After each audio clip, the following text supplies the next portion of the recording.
సత్వరం మెరుగైన గ్రామీణ వైద్యం ఏజెన్సీ మారుమూల ప్రాంతాల్లో సిబ్బంది కొరతపై సర్కారు దృష్టి డిప్యుటేషన్ల లెక్కలు తేల్చే పనిలో వైద్య ఆరోగ్య శాఖ.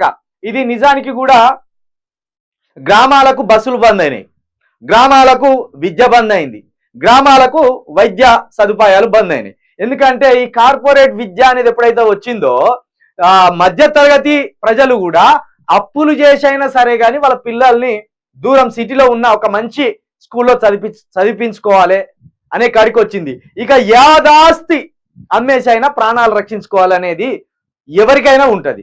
కాబట్టి కార్పొరేట్ హాస్పిటల్స్, కార్పొరేట్ స్కూల్స్ ఈ రెండింటి వల్ల గ్రామీణ ప్రాంతాల్లో విద్య కరువైంది, అదేవిధంగా వైద్యం కరువైంది. కేసీఆర్ ఏదైతే అన్నాడో నియోజకవర్గానికి 100 పడకల ఆసుపత్రి అనేది అది ఫెయిల్ అయిపోయింది. ఒక్క నియోజకవర్గంలో కూడా ఆయన హాస్పిటల్ కట్టింది లేదు, ప్రజల్ని ఉద్ధరించింది లేదు. మరి మీరేమైనా అలాంటి కార్యక్రమం చేస్తే ప్రజల గుండెల్లో ఉంటారు. మీరు కూడా మండలానికి ఒక తెలంగాణ ఇంటర్నేషనల్ స్కూల్ అన్నారు, మరి అవి ఎప్పుడు మొదలు పెడతారో జర చెప్పండి. ఇక్కడ ఏదైనా లోపం జరిగితే ఇక్కడ అధికారులు ఉంటారు, వాళ్ళ ద్వారా రిపోర్ట్ తెచ్చి చెప్పించుకోవచ్చు. ఇట్లా మీరు ఏదో పిక్నిక్ పోయినట్టు, విహారయాత్రలో పోయినట్టు పాలన అంతా వదిలేసి, ఈ పాలన అంతా గాలికి వదిలేసి ఈ ప్రాజెక్టుల చుట్టూ, ఆ చెట్ల పుట్ల చుట్టూ మీరు తిరగడానికి అవసరం ఏం లేదు.